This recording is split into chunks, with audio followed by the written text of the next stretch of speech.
Hi, good day, Skip. Hope all as well. Good Kindly day. give us an update on your injury and how are you feeling at this point, and what's your message to the fans of the Caribbean? Obviously, good afternoon, all. For me personally, yeah, I'm feeling pretty okay. I did some training over the last, couple of days or so, and I pulled up, pretty well. So, it's just a matter now of putting the final touches to it, and we'll see what happens, tomorrow. We still have a full, almost like 24 hours before the game. So, looking forward to that.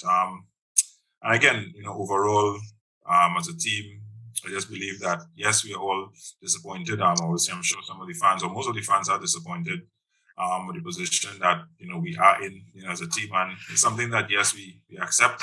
But again, we have opportunity, a couple of games to try to, sort of finish the tournament, on a high. And when I say finish the preliminary stages and see mathematically, where we sit. But I think the main focus for us is actually winning the two games, and everything else can sort of take care of itself afterwards. Go well. Thank you, Brandon. Mr. Hakeem Green. Hi, KP. You talk about winning the two games. You just not need to win. You need to win by some huge margins to really get it and then run net run rate up. Is that added pressure? You guys confident that you could not just win, but produce some massive wins in these last two matches?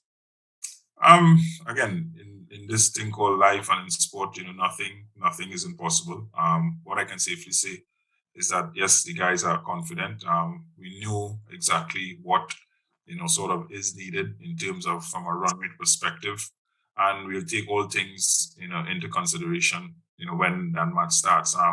But I also believe that it's very, very important that we continue to go through the process of trying to improve each and every time as a team, and especially from a batting perspective. And that's going to be sort of the order of the day. It's an opportunity now. Guys can sort of take off the shackles that has been sort of holding us back in terms of obviously our batting performance out there. I said there's no secret about that. But having said that, I think it's very, very important that we think about winning the cricket game and all the other possibilities that's around it as well. But the main focus is opportunity to play another game of cricket is representing the Caribbean nation and the world, and trying to do some justice to our talent and what is expected of us as a team. Prior to the tournament, there's a lot of talk about O'Shane being the X Factor player. I haven't seen him being unleashed as yet. Could we look forward to seeing the X Factor play the selectors talk about potentially be unleashed against the subcontinent team Sri Lanka? All things being equal, all 15 players, sort of are available, for selection. I'm guessing that would have been said, at the start when, guys would have been, sort of, selected, for the World Cup. But as we have gone along and we try to select teams and combinations that we best see fit, and I can say that, as of right now, we haven't selected, our final 11 as yet. So for me to say that or preempt anything would be actually, wrong of me. But as I said at the start, all 15 guys, are available, for selection come tomorrow. Gavin Richards. Good morning, Skip. What's the mindset like in the camp? I mean, given the team that we have on paper, we're quite a formidable team, but I'm sure seeing that things haven't gone the way that we would have liked it to. What's the mindset like in the camp as we prepare for this big game tomorrow? I think the mindset is good. From what we have seen the last couple of days, and even before that, even before the last game against Bangladesh, and the way the guys have actually prepared and done incredible things in that aspect of it. I think the mood has not dropped in that scenario. As individuals, like I said, you're going to be disappointed in how things would have transpired individually, for some guys, as well in terms of performance, because I can safely say that, yes, things have not gone as we would have liked, but the pride that these guys have, obviously, they want to still come out and, give a good account of themselves. So, for us, the mood is pretty good. The atmosphere, the camaraderie within the camp is pretty good. Still a lot of smiles on the faces. and guys still trying to enjoy, the moment. At the end of it, we have an opportunity, and we still have an opportunity to play cricket. So, no need to be, despondent. Yes, we're in a result-oriented environment, or from a worldwide perspective, everything that we do is based on results, and the results have not gone, our way or how we would have liked it, to go, and that we accept and that we know. There's no secret about that. So the mood is up, guys are up. Again, we have another practice session again tonight, and heading into the game, tomorrow. Lennox Aldred. Greetings, Skipper. And I spoke to a former player who was part of the 2016 winning World Cup team, and he said back then, you were there as well, that there was a lot of togetherness and the mental toughness was there in 2016. Would you say that the situation is the same with this team? Well, I don't know which player you're speaking about. First of all, in 2016, I had to withdraw from the tournament due to injuries. So whatever happened on the ground, I can't actually, speak, for that. But what I can safely say, due to the togetherness that we have here, is of paramount importance and is very, very high. I think the guys are going in the right direction. We have having conversations of how we want to get better as a team and as an individuals.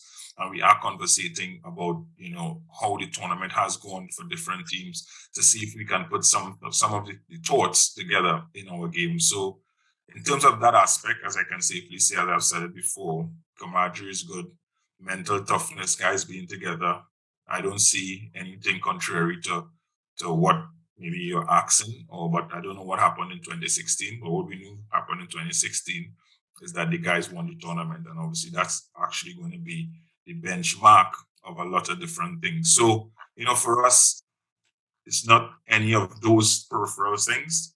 It's just a matter we haven't been able to get it together as a batting unit, on the cricket field. What will be key for tomorrow?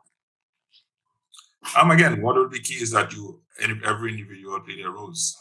We have been clear on roles, on responsibilities, on flexibility.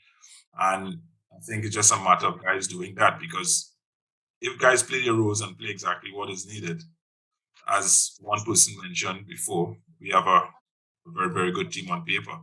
But not being able to play a role and not taking responsibility and not being accountable to what the team requires at that point in time, from a batting perspective, I just need to be clear.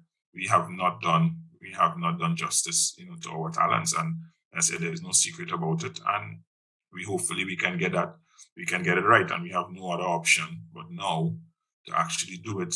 And we might have to do it pretty quickly, as well. Tahid Qureshi.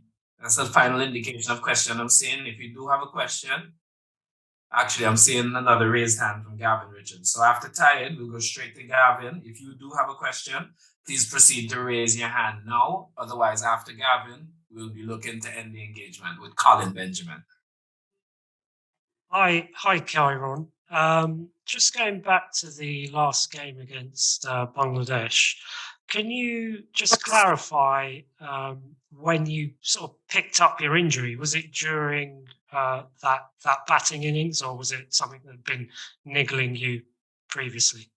Yeah, I know there's been a lot of chatter of what transpired. It was just when Sheikh was bowling that over. If you rewind the tape and you go back, I chipped on the wicket to get a single, and then I felt it. And the end of that over, the physio actually came out, to see me, and we had a conversation and chatted about what's actually happened and what's going on. And I tried to see if I could have continued in that next over, and I realized that I couldn't, and I immediately informed the umpire of what is taking place and what is going to happen. So I always look at life, and especially cricket, that is bigger than one individual. I could have tried at that point in time to just stay there and let the ego and everything get the better of myself. But in anything that you do, team always comes first.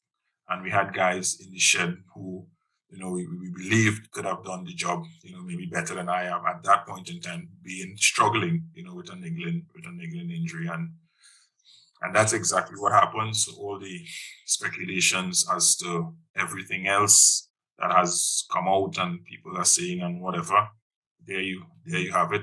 Everything was done above board. Empire, was informed, and everything took place there and then. Being retired and hurt is part of cricket. I retired hurt, and I was able to return because I retired hurt due to a niggling injury. Sure. So just when you did return in that last over, so obviously you felt okay to be able to face a few balls in that last over.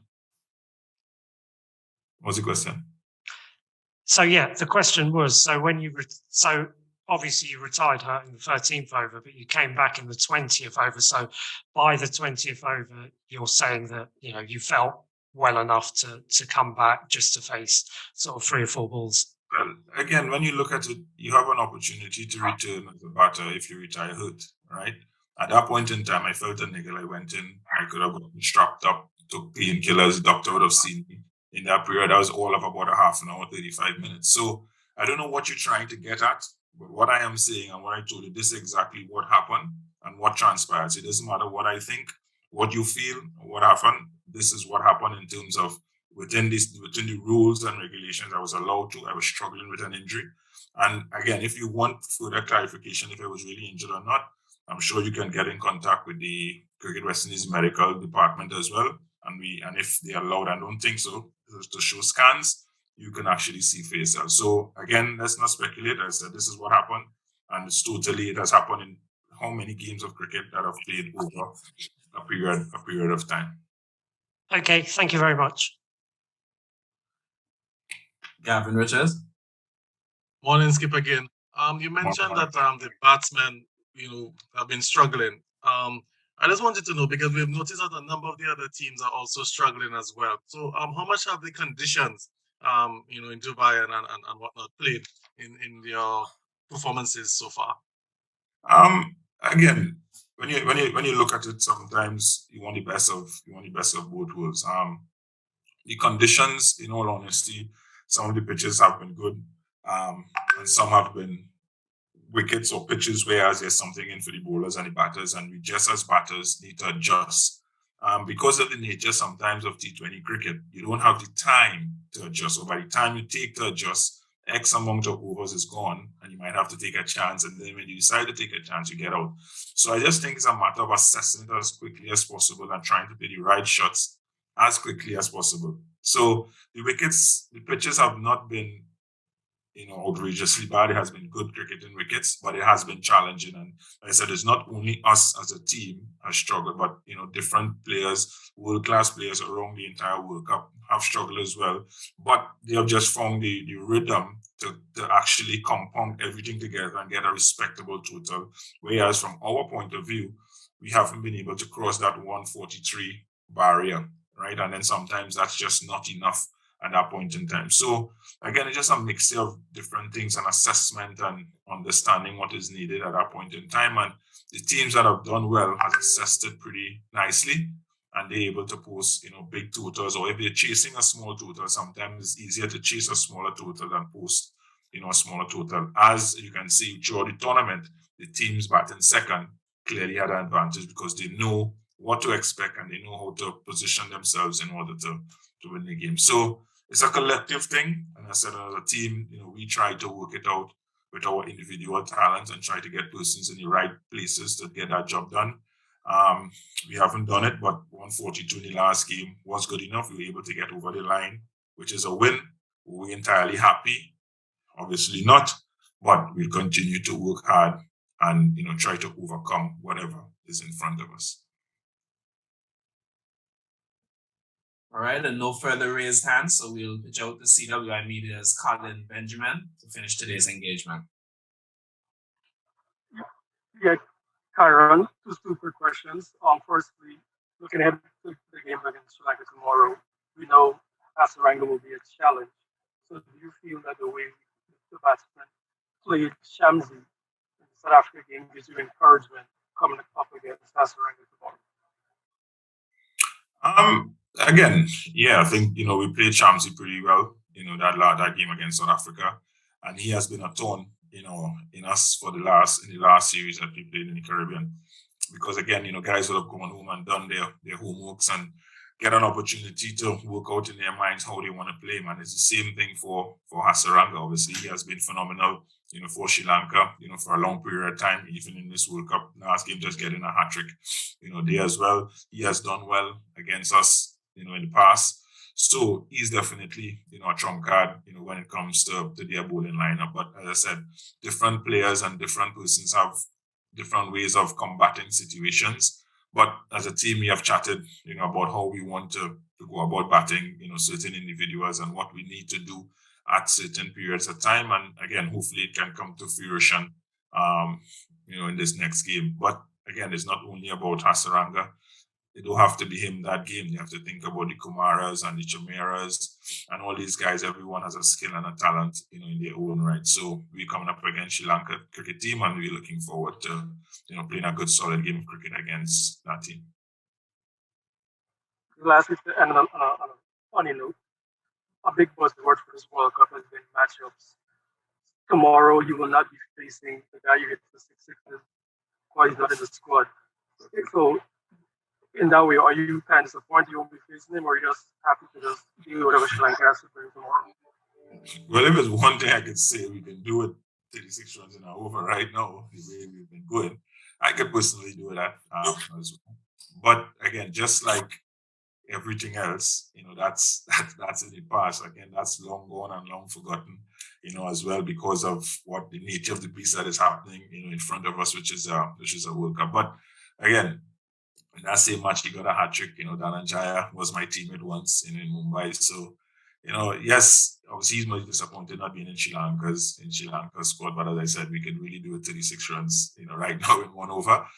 But having said that, we just, take it as it comes and, look forward to the challenge. If there's one thing I can safely say from, myself is that we don't back down from a challenge. We don't hide from certain things. We accept, when things have gone badly, and we also accept the plaudits, when we're doing well. So me personally, I look forward to, the match tomorrow. I look forward to hopefully, getting some runs under my belt for the team, getting West Indies to a very, very good total if we're batting first or chasing down whatever is in front of us. And I'm sure all the other guys, as well, are looking forward to that. So we accept everything that has transpired our chin.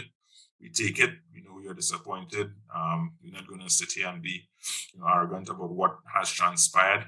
But having said that, we have an opportunity to still play another game of cricket and try to win another game of cricket, because long after us, cricket is still going to be playing. So this continues to be the foundations and the steps in stone, for future, as well.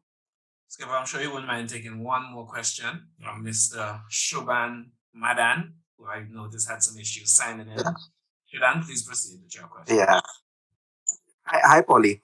My question is to you is that how's your experience in a different kind of leagues and different kind of pitches has grown you more as a player and as a captain while taking decisions? Yeah, the experience of playing all around the world obviously is going to be there. It's good that we are able to, play cricket and get opportunity to play cricket around the world and have, sort of familiar sort of conditions of mind when we turn up to play, in a World Cup. We have been here, over the last 6 to 8 weeks or something with the IPL leading into this, and we still haven't mastered the conditions. And that's, to me, that's a good thing. That means that you always have something to work on and always something to challenge you as an individual. And no matter how familiar you are with a certain pitch or country or continent, there's still work to be done for you as an individual. And I think that's the good challenge, and that's the challenge that we accept, as cricketers. So again, in a big tournament, everyone, the world is watching. You have to be able to assist, and you have to be able to do it quickly. And, some have done it, some have not, but we still have an opportunity, to try to challenge, ourselves in every aspect.